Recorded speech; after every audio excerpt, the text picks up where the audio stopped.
네, 오늘 여러분들과 함께 살피는 내용은 지난주까지의 세례와 성찬, 즉 성례에 관한 것들을 다 살펴보았고, 오늘은 이 말씀과 특별히 이 권징에 관한 내용을 이야기하려고 합니다. 그리고 그것들을 통칭하는 이야기를 천국의 열쇠라는 그러한 제목으로 잡았습니다. 또 실제로 83번째 질문부터 85번째 질문에 관한 것이 이 천국의 열쇠라고 하는 이것과 관계된 내용입니다.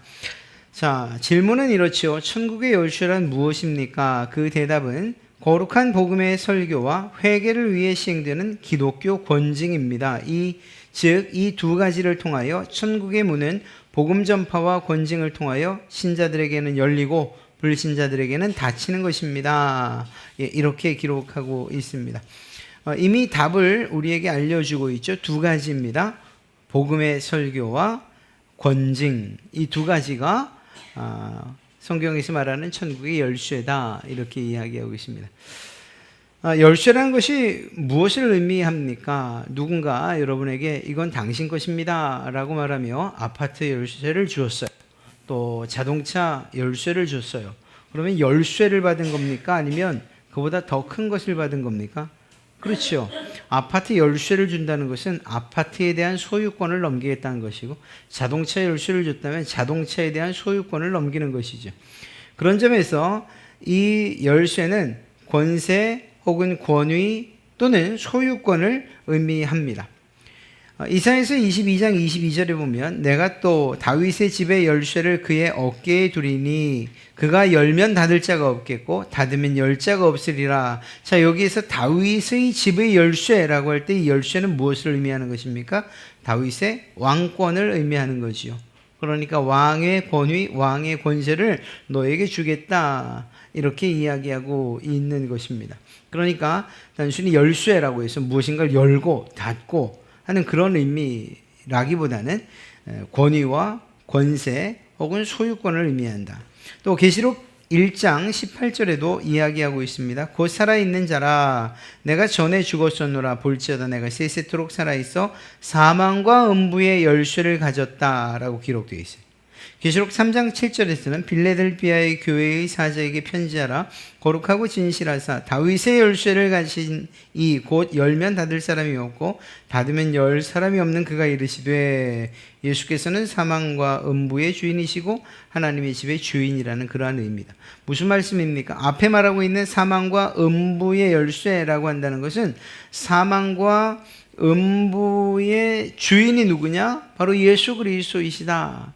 그 권세를 누가 가지고 있느냐? 예수 그리스도께서 가지고 계시다. 그 권위는 누구의 권위냐? 예수 그리스도의 권위다 라는 그런 의미인 것이죠. 또한 하나님의 집, 즉 다윗의 열쇠를 가지시니 곧 열면 닫을 사람이 없고 닫으면 열 사람이 없는 그가 이르되 라고 말할 때 이 다윗의 열쇠, 이것은 집의 주인이다. 앞서 말씀드린 대로 소유권을 의미하는 것을 알 수가 있습니다. 그러니까 이 열쇠를 가진 자는 누군가로부터 완전한 권위와 권세와 소유권을 부여받은 것이다, 이렇게 말할 수 있죠.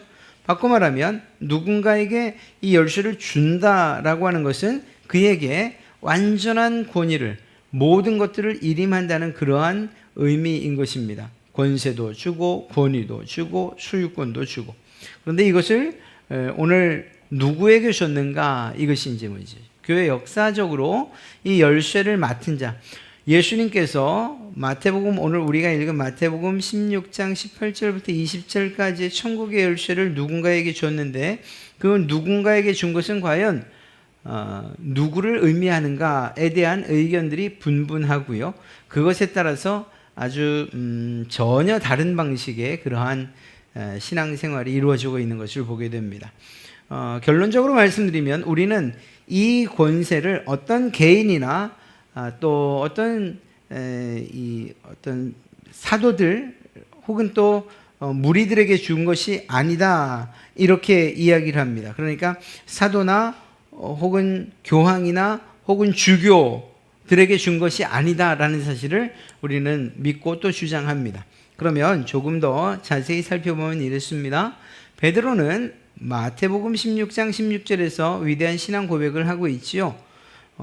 너희는 나를 누구라고 고백할 수 있냐, 누구라고 믿느냐라고 묻는 말에 베드로가 주는 그리스도시요 살아계신 하나님의 아들이십니다 라고 말할 때 그러한 대답을 하는 베드로를 축복하시고, 그리고 무엇이라고 말씀하십니까? 너는 베드로라, 내가 이 반석 위에 내 교회를 세우겠다, 이렇게 말하죠. 그리고 나서 내가 천국 열쇠를 내게 주리니 라고 이야기하고 있어요. 바로 이 부분입니다. 그래서 과연 예수님은 천국 열쇠를 누구에게 주셨느냐? 천국에 대한 권위와 권세와 소유권을 누구에게 주셨느냐? 라고 묻는 이러한 질문이 나올 수밖에 없는 것이죠. 이것에 대해서 이 당시 중세교회 당시에 가장 큰 힘을 가지고 있었던 카톨릭은 그것은 바로 로마 카톨릭 교황에게 준 것이다. 이 교황에게 준 것이다. 이렇게 이야기를 하고 있습니다. 그렇게 말하는 근거가 무엇인가? 카톨릭에서는 이 교황이야말로 베드로를 계승하는 유일한 자다, 이렇게 믿고 있기 때문입니다. 그러니까 베드로에게 천국 열쇠를 줬으니 베드로를 계승하는 교황들이 그 열쇠를 계속해서 이어받는 것이다, 이렇게 이야기하는 것이죠. 그래서 천국에 관한 교황권 등을 주장하고 이 교회의 베드로 계승서를 주장하고, 또 이런 것들이 막강해져서 교황의 무호설까지 이야기하고 그러는 거죠. 그래서 천국에 들어갈 수 있는 열쇠가 교황에게 주어져 있기 때문에 누군가는 열어서 들어가게 하고 누군가는 열지 않아서 닫아서 들어가지 못하게 하는 것, 그것이 모두 교황의 권세 아래에 있다, 이렇게 이야기하는 것입니다. 그러니까 교회나 성경보다, 심지어 성경보다도 더 큰 권위와 권세를 가지고 있는 것이 교황일 수밖에 없는 거죠. 정말 오늘 우리가 읽은 이 말씀이 그래서 베드로에게 준 이 천국 열쇠가 과연 교황에게 주어진 것이냐? 우리는 그렇지 않다고 말합니다. 왜냐하면 첫째로 베드로 사도의 모든 그 뒤를 이은, 즉 베드로의 뒤를 이어 교황이 베드로를 계승했다라고 하는 이 주장부터 우리는 동의하지 않는 거죠. 베드로에게 주신 것, 그 권위와 또 그 열쇠를 베드로가 그 이후의 교황들에게 나눠줬다, 또 그렇게 이어져 간다고 믿지 않는 것입니다. 여기에 대해서 동방 교회나 성공회는 조금 다르게 해석을 합니다. 이 천국 열쇠가 사도들, 12명의 사도들을 대표하고 있는 베드로에게 주어졌다라는 것입니다. 그래서 이 베드로는 개인의 자격으로 이 열쇠를 받은 것이 아니고 사도들의 대표로서 열쇠를 받은 것이다, 이렇게 이야기하죠. 그렇기 때문에 모든 사도들이 열쇠를 함께 갖게 되었다라고 주장을 합니다. 그래서 지금도 이러한 동방교회나 성공회는 자신들의 주교가 천국 열쇠의 권한을 가지고 있다고 그렇게 주장을 합니다. 그러니까 가톨릭이나 동방정교 그리고 또 성공회는 그 열쇠의 주인이 바로 어떤 사람이라 이렇게 이야기하고 있는 것이죠. 그런데 우리의 믿는 바는 이 사람들과 다릅니다. 열쇠를 사도들에게 줬다는 점에서는 어쩌면 같은 의견일 수 있지만, 그러나 현재 사도의 후계자가 존재하고 있지 않지 않습니까? 그렇죠? 나는 사도, 왜냐하면 사도라고 하는 그 자체가 매우 제한적이에요. 예수 그리스도와 함께 공생애를 하고 주님과 함께 먹고 자고 생활했던 사람들을 사도라고 이야기하거든요. 그러니까 사도라는 이 말에는 매우 제한적일 수밖에 없어요. 그래서 사도 바울도 이 부분에 있어서 공격을 받았던 거예요. 네가 어떻게 자칭 사도지 예수님을 알지도 못하고 핍박하던 네가 어떻게 사도냐, 이렇게 말이죠. 자, 어찌되었거나 이렇게 사도라고 하는 것은 그 용어 자체가 매우 제한적이에요. 그런데 그런 점에서 볼 때에 결국 사도들도 이미 세상을 떴고 그 사도들의 후계자라고 하는 이들, 그 사도의 후계자라고 하는 이들에 대한 존재도 사실 제한적이고 지금 사도의 후계자다라고 말할 수 있는 사람이 없기 때문에 열쇠는 결국 사도 어떤 개인이 아니라 교회에 주어진 것이다 라고 우리는 주장합니다. 더 나아가서 이 이야기, 교회의 천국의 열쇠 이전에 무슨 이야기를 하고 있는가 하면 18절에 너는 베드로라 내가 이 반석 위에 내 교회를 세우리니 라고 해서 교회를 세우는 일과 함께 기록되어져 있죠. 이렇게. 그래서 이 천국 열쇠 이야기 전에 교회를 세운다는 말씀을 하셨다는 사실을 볼 때에 이 열쇠 역시 교회에 속한 것으로 이해하는 것이 옳다. 우리의 주장은 이렇습니다. 그래서 천국의 열쇠는 어떤 한 개인에게 있는 것이 아니고 교회에 있는 것이다. 사실 한 개인에게 있다라고 할 때는 이것이 얼마나 부조리하고 불합리하게 불공정하게 사용될 수 있는지 우리는 잘 알고 있어요. 그 사람이 정말 어떤 아무리 사람들이 보기에 옳고 그리고 도덕적이고 윤리적이라 할지라도 그 안에 있는 죄성을 우리가 무시할 수 없지 않습니까? 그러니까 어떤 한 사람에게 주어졌다라고 할 때에 그것은 독선이 되고 그리고 자기 뜻대로 하는, 그래서 교회가 한 사람에 의해서 좌지우지되는 이러한 상황이 벌어질 수 있다는 것을 우리는 잘 알지요. 그래서 우리가 믿는 바는 이 천국 열쇠는 교회에 속한 것이고 교회에 주어졌다, 이렇게 이해하는 것이 옳다는 것입니다. 그래서 교회의 모임이라고 이야기하고, 그런 점에서 우리 장로교회 입장에서 지교회는 목사와 장로가 협력하는 당회에 의해서,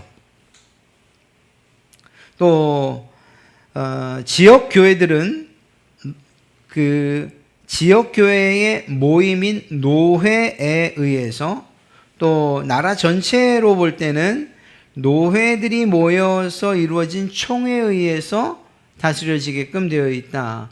장로교회의 그러한 조직이라고 이야기할 수 있죠. 그래서 교회 안에서 당회, 그리고 그 당회에서 해결하지 못한 문제들은 노회, 노회에서 해결되지 못한 문제들 결국 총회까지 이러한 문제 제기를 하거나 또 어떤 일들을 해결받을 수 있는 그러한 상위 상급단체다, 상급 모임이다, 이렇게 얘기할 수 있습니다. 그래서 지교회, 당회, 노회, 그리고 총회, 이렇게 이야기되어지죠.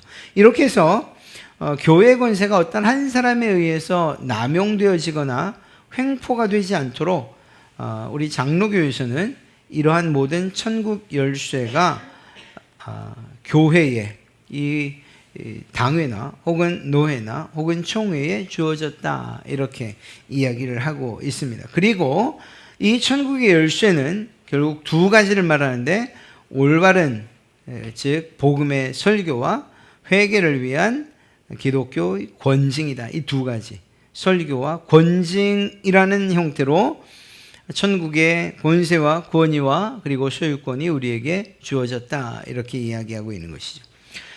84번째인데요. 어떻게 천국의 문이 복음 전파에 의하여 열리고 닫힙니까?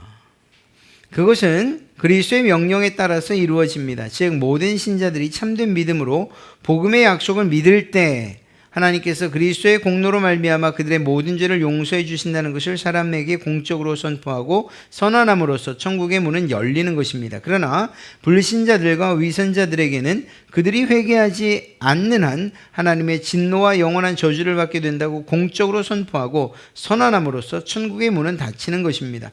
금생과 내생에 대한 하나님의 심판은 이러한 복음 증거에 기초하고 있습니다. 자, 여기서 말씀드린 것처럼 천국 열쇠가 무엇인가를 아는 것, 그것이 가장 중요하겠죠. 예를 들어서 우리 교회에 당회에 천국 열쇠 주었다, 하나님께서 주셨다, 주님께서 우리에게 맡기셨다라고 할 때 누군가가 와서 천국 열쇠 좀 보여주십시오, 이렇게 말할 수는 없는 거예요. 그것이 어떤 열쇠나 우리가 알고 있는 그러한 감각적인 어떤 물체로서, 형체로서 남아있는 그러한 열쇠가 아니기 때문인 것이죠. 그러니까 천국 열쇠에 대한 분명한 이해를 해야 비로소 그것을 가지고서 열고 닫는다는 것에 대한 의미를 알 수 있는 거죠. 무엇인가 형체가 있고 또 실제적으로 우리가 문을 열고 닫는 것처럼 생각을 한다면, 그리고 그것이 당회 혹은 또 개인에게 주어졌다라고 할 때에 그 사람이 열고 닫는 것으로 착각을 할 수 있기 때문인 것이죠. 그래서 때로는 가지고 있는 사람에게는 앞서 말씀드린 것처럼 남용하고 그리고 횡포가 이루어질 수도 있겠지만, 또 그것들을 원하는 사람들은 가지고 있는 사람들에 대해서 비굴한 태도를 보이거나 아니면 또 때로는 더 강하게 협박을 하거나, 이런 일들, 정말 이 말씀 안에서 이루어질 수 없는, 성도들 사이에서 이루어질 수 없는 일들이 벌어질 수밖에 없는 것이죠. 그러니까 이 천국 열쇠가 무엇인가에 대해서 알아야 되는 거예요. 천국 열쇠는 앞서 말씀드린 것처럼 복음의 설교와 교회의 권징이라는 사실을 우리가 잊지 말아야 합니다. 그 가운데에서 84번째 질문은 바로 복음의 설교를 이야기하고 있습니다. 하나님의 복음이 선포되고 교회의 권징이 신실하게 시행될 때 믿고 회개하는 자들에게는 천국문이 열리고 그것을 거부하는 자들에게는 천국문이 닫힌다는 의미예요.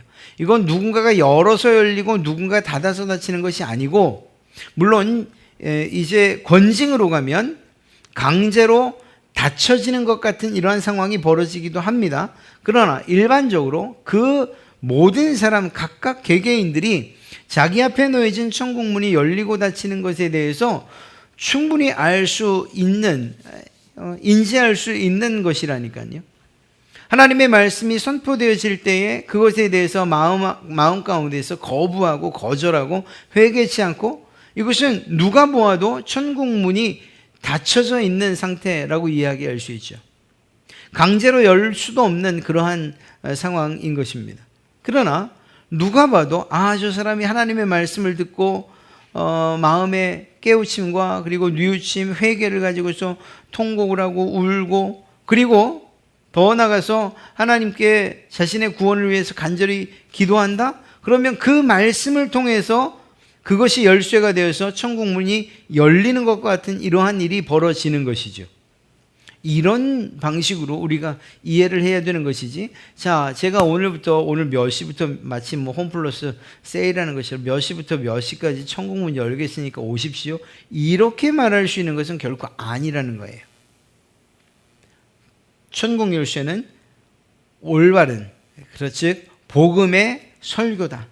이 하나님의 복음의 말씀을 통해서, 이 설교를 통해서 천국문이 열려지게 되는데, 그때에도 여전히 마음이 강팍하고 회개하지 않고 죄 가운데 있고 하나님을 믿지 않고 불순종하고 의지하지도 않고 오히려 공격하고 비난하는 이러한 사람들은 열린 천국문으로 들어갈 수도 없는데, 왜냐하면 그들에게는 결코 열려져 있지 않기 때문인 것이죠.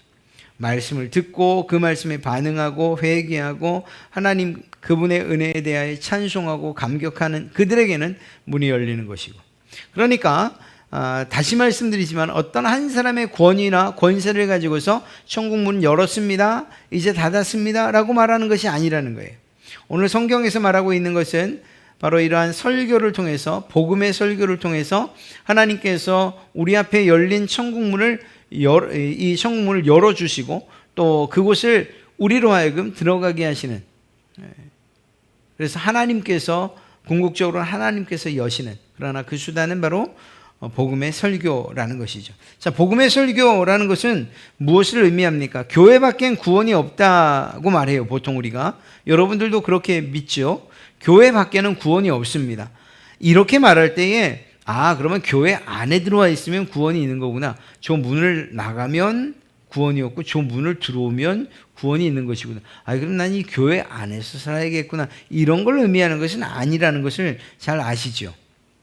그것은 교회 자체에 구원이 있다 없다 이야기하는 것이 아니라 구원의 유일한 근거가 되는 복음이 어디에서 선포되기 때문입니까? 교회에서 선포되기 때문인 것입니다. 그런 점에서 교회 안에서, 교회 밖에서 이렇게 이야기하고 있는 것입니다. 또한 그런 점에서 복음이 선포되지 않는 곳에서는 아무리 교회라고 불린다 하더라도 그곳에 구원이 있을 수 없다. 많은 이단들, 교회 이름을 가지고 있어요. 우린 정말 미치고 팔짝 뛸 노릇인데 이단들도 다 교회라고 붙여놨어요. 다 교회. 하나님의 교회. 시흥 교회. 말일 후기 말일 성도 교회. 하여튼 여호와의 증인 교회. 무슨 교회. 다 교회라는 이름을 붙여놨죠. 자, 이런 상황에서 그것이 과연 그곳에 교회라고 이름 붙여져 있다고 해서 그곳에 구원이 있는가? 그 안에 복음, 구원에 관계된 이 복음의 설교가 있는가 없는가? 이것과 관계된 것이라니까요. 그래서 복음이 선포되지 않는다면, 그렇다면 아무리 교회라는 이름을 가지고 있어도 그곳에서는 구원의 역사가 있을 수 없다는 것입니다. 이것은 참 설교하는 자들에게 또 어떤 지교의 담임 목사들 또 담당 어떤 그 공동체나 혹은 또 부서를 담당하는 그러한 이 목회자들에겐 참 두려운 말씀이죠. 우리가 하는 이 설교 안에 복음의 설교가 선포되어져야 하고 복음이 담겨 있어야 하는 거예요. 그게 아니고 정말 내 이야기나 나의 그 경험이나 예화나 혹은 또 우스갯소리나 이런 것들로서 복음을 희석시킨다면 그렇다면 결국은 복음이 없는 그러한 설교가 될 것이고 그리고 그렇다고 하면 그 말씀을 통해서는 적어도 구원이 있을 수 없기 때문이에요. 이건 매우 심각한 설교자들을 향한 강한 권면과 경고라고 이야기할 수 있습니다. 자, 복음은 무엇이냐? 이러한 내용들이 있어야 되는 거죠. 그리스도의 공로로 사람들이 참된 믿음으로 복음의 약속을 받아들일 때마다 하나님께서 참으로 그들의 모든 죄를 사하신다는 것, 바로 이것이 복음이죠. 즉, 내 힘이 아니고 내 능력이 아니고 예수 그리스도의 공로를 힘입어 내가 구원받습니다. 하나님께서 내게 주신 그 복된 소식의 약속을 내가 받아들입니다. 믿습니다. 주께서 내 죄를 용서하신 줄로 믿습니다. 십자가에서 죽으시고 우리의 믿음의 고백 배웠던 거 있잖아요. 사도신경에서 우리가 고백했던 그러한 내용들.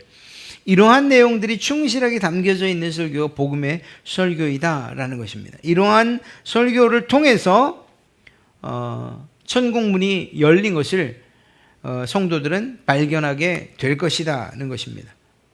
물론 이러한 복음의 설교를 아무리 많이 하고 자주 하고 강력하게 선포한다고 해도 그러한 말씀들을 듣고 회개하지 않는다면 그러면 그에겐 결코 천국문이 열리지 않을 것이라는 거예요.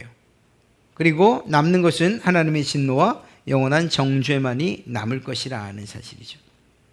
천국문은 누가 열어주고 닫아주고 몇 시부터 열리고 몇 시부터 닫히고 하는 그런 것이 아니고 천국 열쇠가 어떤 개인이나 또 어떤 사람에게 주어진 것이 아니고 결국 열어주시는 분은 예수 그리스도이시며 또한 그 권세를 교회에 부여해 주셨기 때문에 교회는 책임지고 천국문이 열릴 수 있도록 그 열쇠를 잘 활용하는, 그래서 말씀드린 것처럼 복음의 설교가 잘 설교되어질 수 있도록 교회는 힘써야 되고 또 한 가지 바로 권징에도 힘써야 된다라는 사실이에요. 그것이 85번째 질문에 나타나 있죠. 어떻게 천국의 문이 기독교 권징에 의하여 닫히고 열립니까? 그것은 그리스도의 명령에 의하여 이루어집니다. 즉 누구든지 그리스도인이라고 자칭한다 할지라도 비기독교적인 교리를 믿고 기독교적인 생활을 하고 교우들의 계속적인 권면에도 불구하고 자신의 잘못과 사악함을 끝까지 고집하여 그 사실이 교회의 직임자들에게 알려지고 마침내 그들의 훈계마저 거부한다면 그 직임자들은 그러한 자에게 성례 참여를 금지, 수찬 정지시킴으로써 성도의 교제에 참여하지 못하게 해야 합니다. 하나님께서도 그를 그리스도의 왕국에서 쫓아내실 것입니다. 만일 이러한 사람이 참다운 회개를 약속하고 그것을 실천해 보이면 그리스도와 그 교회의 일원으로 다시 받아들이게 됩니다. 권징이 사라진 시대, 이렇게 이야기해도 결코 틀리지 않을 것입니다. 특히나 코로나 시대를 지내면서 이 부분은 더욱 약화되었습니다. 제대로 권징을 시행하는 교회를 찾아보기 힘들지요. 코로나가 아닐 때에도 권징에 대한, 누군가가 징계를 받는 이 일에 대해서 좋아할 사람이 어디 있어요. 그러니까 마음이 상하고 또 기분이 나쁘고 또 자신이 그렇게 모욕을 당했다 여기는 사람들이 어떻게 합니까? 그냥 다른 데로 옮겨가죠. 다른 교회로 옮겨가는 거예요. 예전에는 교회를 옮길 때에 특별히 중직자들에 대해서는 이명증서가 반드시 필요했습니다만 지금은 그런 이명증서를 떼오라는 데도 없고, 예를 들어서 저희한테 와서 이명증서 좀 떼오시죠. 그러면 그럼 우리 교회 안 나, 여기 안 나고 딴 교회 가죠. 이럴 수도 있잖아요. 어찌되었거나 이렇게 이러한 권징을 행하기에 아주 쉽지 않은 시대가 되었어요. 그런데다가 말씀드린 것처럼 코로나 시대가 되니까 그냥 집에서 예배드리는 일들이 너무너무 수월해졌죠. 그러니까 공동체에 참여하지 않고도, 예배 현장에 참여하지 않고도 그냥 예배 참여하는 것이라고 이야기할 수 있는 그런 상황들이 벌어지는 거예요. 그런데 이렇게 대면하지 않고 예배하는 데에서 제대로 된 권징이 있을 수 있겠습니까? TV 보는데 김 집사님 이번에 권징을 이게 말이 됩니까? 될 수가 없죠. 그런 것이죠. 그러니까 안타깝지만 시대적으로 권징에 대한 생각들이 점점 희미해지고, 그리고 그것들에 대한 필요성조차 느끼지 못한다 할지라도 우리가 기본적으로 가지고 있어야 하는 이 천국 열쇠에 대한 올바른 이해를 위해서는 교회 안에는 권징이 있어야 된다라는 사실들을 우리가 마음속에 새기고 있어야 돼요. 그러다가 어느 날 정말 우리 교회에서 그런 일이 벌어지지 않으면 좋겠습니다만 정말로 권징을 해야 될 상황이 생길 때에 여러분들이 이러한 내용들을 잘 알고 있으면 목사님이 해도 너무하네. 뭘 굳이 그걸 가지고 저렇게까지 사람을 창피를 주고 수치를 줘갖고 성찬을 금지하고 예배 출석을 정지시키고 저럴 이유가 뭐가 있나? 이렇게 말할 것이 아니고, 분명한 권징의 사유가 있다면 정말 우리의 마음은 아프고 그분을 향해서 미안한 감도 있지만, 그러나 교회가 결정하고 어떤 일들을 행할 때에 교회 편에 서서 지지해 줄 수 있어야 되는 거죠. 그런 상황이 벌어지지 않는 게 제일 좋겠지만 말입니다. 왜냐하면 이 권징은 믿지 않는 사람들에게 권징하지 않아요. 그리스도인에게, 교회 공동체 안에서 성도라고 불려지는 교회의 일원에게 이 권징이 시행되는 것입니다. 그래서 어떤 사람이 교리나 생활에 있어서 그리스도인답지 않게 살 때에, 예를 들면 이단에 빠져가지고 혹은 이단에 관한 이야기들을 많은 사람들에게 전하면서 정말 다른 사람들의 믿음을 흔들어 놓고 혹은 또 이단에 빠지게 하거나 이런 일들을 한다고 칩시다. 또 믿는다고 하는데 어떤 직분을 가졌다고 하는데 그 직분에 해당하지 못하는 불성실하고 또 부정한 그러한 삶을 살아요. 윤리적이지도 못하고 도덕적이지도 못한 그런 삶을 산다고 칩시다. 이럴 경우에 어떻게 해야 되느냐 이거예요. 교회는 그냥 알아서 하겠죠. 하나님이 다 사람 만들어서 씁디다. 이렇게 하고서 그냥 내버려 둬야 되느냐? 이건 정말 중요한 문제이죠. 교회 지도자들에게도 중요하지만 교회 중직자들이나 아니면 교회를 사랑하는 사람들에게는 이런 문제는 정말 실제적인 문제예요. 예를 들어서 어떤 분이 예를 들어서 어떤 집사님이 이단에 빠져서 이단에 대한 그러한 전도를 한다거나 혹은 생활에 있어서 전혀 본이 되지 않는 그러한 삶을 산다고 할 때 이러한 부분들을 어떻게 해야 되느냐? 첫째는 개인적으로 공고를 해야 합니다. 교회가, 즉 목사가 개인적으로 이 비밀이 새나가지 않도록 비밀할 것도 없지만 그를 불러서 개인적으로 공고합니다. 집사님, 이것은 성경적으로 옳지 않습니다. 하나님께서 기뻐하지 않는 일입니다. 이것은 회개해야 될 일입니다. 속히 돌아오십시오 라고 말이죠. 그런데 이때는 굳이 목사가 개인이 아니어도 상관없어요. 그냥 잘 아는 구역장이나 혹은 임원이나 혹은 친구든 누구든 상관없어요. 그냥 개인적으로 이게 그 소식들을 모두가 알게 하지 않은 상태로 개인이 찾아가서 권사님들이 예를 들어서 찾아가서 권사님 한 분이 찾아가서 집사님 그러시면 안 되죠. 해서 개인적으로 권면을 해서 돌아오게 하면 그게 제일 좋지요. 그런데 이러한 상황 가운데 여전히 회개하지 않는다면 그때는 증인 삼을 두세 사람이 함께 가는 거예요. 구역장님과 또 혹은 구역원들 혹은 또 기관장이나 이렇게 몇 명이 가서 집사님 그것은 옳지 않은 것 같습니다. 이제 돌아오셔야 됩니다. 회개하셔야 됩니다. 그래도 듣지 않으면 그때는 7위회로 올라갑니다. 그래서 당회에서 교회는 당회고 그 다음에 그 위는 노회고 그 다음은 총회이지 않습니까? 그래서 교회 안에서의 이 7위회가 이러한 이야기에 대해서 교회의 입장 그리고 교회 안에서의 권징을 제대로 행하게 됩니다. 그래서 이러한 권고를 분명하게 이야기해야죠. 그리고 권면하고 회개하고 성도로서의 올바른 삶을 살 수 있도록 목사나 혹은 당회 혹은 또 7위회가 이것들을 분명하게 이야기를 해야 됩니다. 그런데 이러한 7위회의 공고까지도 듣지 않는다고 하면 그때는 교회는 단호하게 성례에 참여하지 못하도록 해야 되고 성도의 교제 이 코이노니아에 밖에 두어야 됩니다. 이것을 출교라고 이야기하죠. 출교는 교회가 불경건한 자들을 성도의 석임 밖에 둠으로써 앞으로 하나님께서도 그들을 하나님 나라의 밖에 두실 것이라는 것을 경고하는 그러한 법적인 행위다. 교회가 단순하게 당신은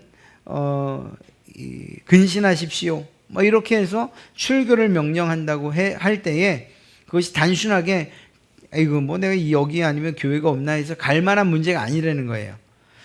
만약에 정말로 이것이 하나님이 보실 때 죄였기 때문에 그 문제를 해결해야 되기 때문에 교회 공동체에서 출교를 명령하신 것이라면 이러한 원리는 그대로 이어져서 하나님 나라의 바깥에 있을 수 있는 그러한 경우라는 것까지도 생각을 해야 된다는 거죠. 그러니까 단순하게 교회 공동체에서의 출교만 생각할 것이 아니라 내가 정말 이러다가는 하나님 나라의 밖에서 슬피 울며 이를 갈미 있겠구나라고 깨닫고 그것이 경고가 되어서 돌아와야 된다는 거예요. 그런 점에서 교회에서 행하는 이 권징의 목적이 무엇이냐? 그것은 바로 회개예요, 회개. 누굴 창피 주려고 하는 것도 아니고 수치스럽게 하거나 아니면 정말로 내어 쫓으려고 하는 것도 아니에요. 안타까운 것은 교회 안에서 이러한 이 권징이나 징계 혹은 출교 등등을 어떤 한 사람의 목적 혹은 어떤 담임 목사나 혹은 어떤 정말 교회를 독점하려는 어떤 그룹의 그러한 뜻에 의해서 성경이 기준이 되는 것이 아니라 어떤 사람의 생각이나 또 혹은 이 뜻이 맞지 않는다는 여러 가지 이유 때문에 공격적으로 그를 내보내고 또 불합리하게 이러한 일들을 처리하는 경우가 교회 안에서 있었기 때문에 참으로 가슴이 아픈 거죠. 성경이 말하는 권징, 천국의 열쇠로서의 권징은 결코 어떤 한 사람 혹은 교회의 지도자나 담임 목사라 할지라도 그 사람의 뜻에 의해서 이러한 징계나 권징이 이루어져서는 안 된다라는 거예요. 분명한 기준, 즉 성경이 무엇이라고 말하는가, 그가 한 행위나 교리가 가지고 있는 교리나 행동이 과연 성경적인가 그렇지 않은가를 분명하게 잘 따질 수 있어야 되는 거예요.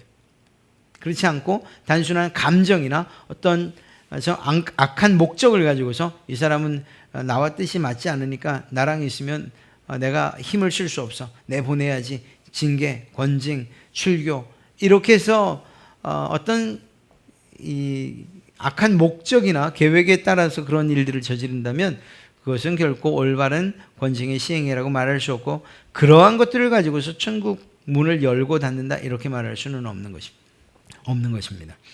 교회에서 권징이 제대로 시행되지 않는 이유가 뭘까 생각해 보면 사랑이 없기 때문이라기보다는 그러니까 사랑이 너무 많아서 사랑이 많으니까 그냥 용서하는 거죠. 용서하는 것이, 주님께서도 용서라고 하지 않았습니까? 우리가 사랑이 너무 많아서 권징이 없습니다 이렇게 말할 것이 아니에요. 오히려 반대로 사랑하지 않아서, 관심이 없어서, 그가 어떻게 되든, 그의 마지막이 어떻게 되든 신경 쓰지 않는 이런 무관심 때문에 권징이 없는 것이라고 말해야 돼요. 왜냐하면 이 권징은 그 목적이 회개케 하는 데 있기 때문인 것이죠. 돌아오게 하는 데에 목적이 있는 거예요. 그러니까 정말 사랑하는 자녀들이 부모의 이러한 징계나 혹은 잔소리를 통해서 돌아와야 되는 거죠. 이유는 사랑하기 때문에 그가 엇나가거나 또 다른 길로 가지 않기 위한 그런 마음으로 징계를 하는 것이니까 말이에요. 교회도 그런 마음으로 이러한 권징을 행해야 하고, 받는 사람도 그런 마음으로 이러한 권징을 받아야 되는 거죠. 내가 아직도 하나님의 사랑 안에 있구나, 내가 돌아오기를 바라시는구나, 이런 마음으로. 그러면 그때는 정말로 이 모든 성찬에 참여하지 못하게 한다더라도 그것이 분한 마음이 들거나 서운한 마음이 드는 것이 아니라 오히려 그것들을 잘 참아내고, 그래서 결국은 잘 견뎌낸 이후에 그 성찬에 다시 참여할 수 있는 이러한 시간, 또 그러한 계기가 마련되어지는 거죠. 이러한 사실들을 보면서 천국의 열쇠, 이건 단순하게 어떤 물리적인 열쇠, 상징적으로 천국의 열쇠를 줍니다, 받습니다, 이런 것들이 아니고, 그것은 바로 천국의